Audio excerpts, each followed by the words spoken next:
Bev again with another video.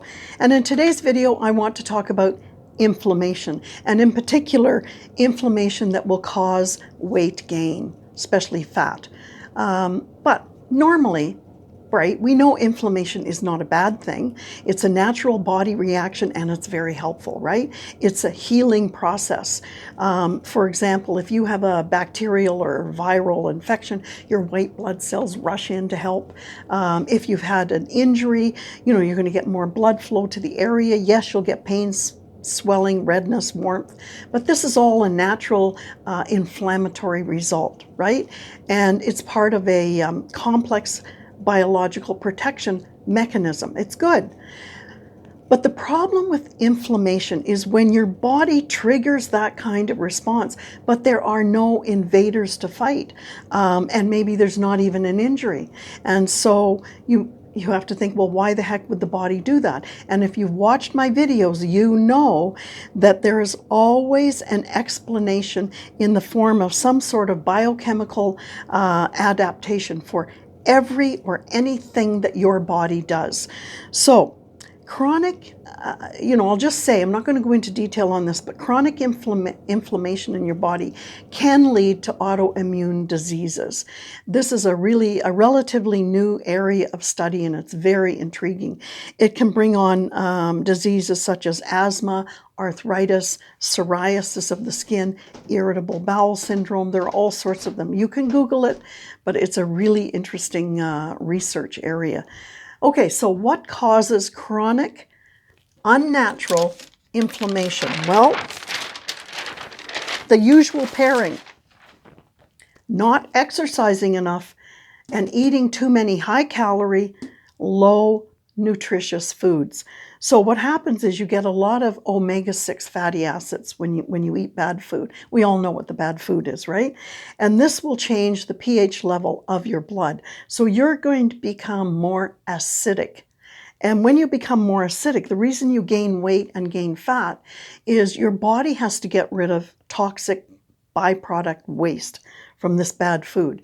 And so, it'll poop it out and pee it out and do different things to get rid of it.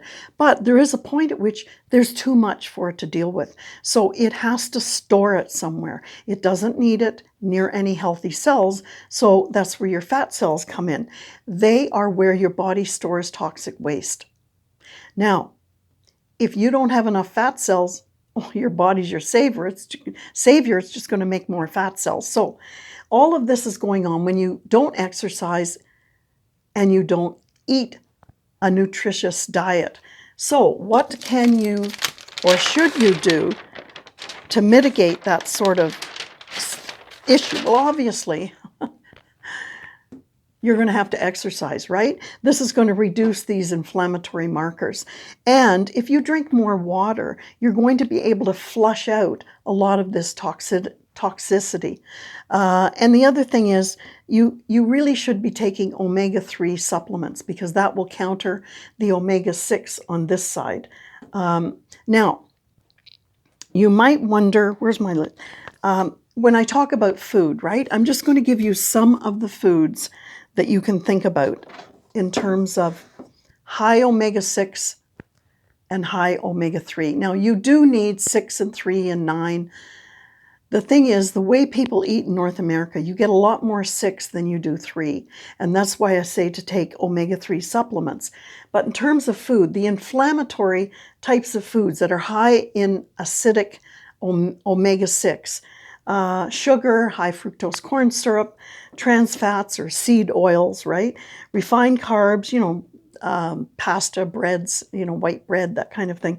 Excessive alcohol, processed meats, fried foods, and carbonated sodas. These are just some of them. And if you want to get your omega-3 up, moving over to this side, you're going to eat more tomatoes, more leafy vegetables. Almonds and walnuts are excellent. I always put those on my salads. Berries, onions, garlic, fermented foods like sauerkraut. Fish is great for omega-3, and olive oil. And be careful with your olive oil. Get extra virgin olive oil. When you buy the other kind of olive oils, low fat and, what are some of them, pure, they are not pure. Okay, they are not good olive oil to buy. Always buy extra virgin olive oil. That's another video. But anyway, I hope this helps you. Okay? You don't want to be acidic. You want to deal with it. So I'll see you in the next video. Bye for now.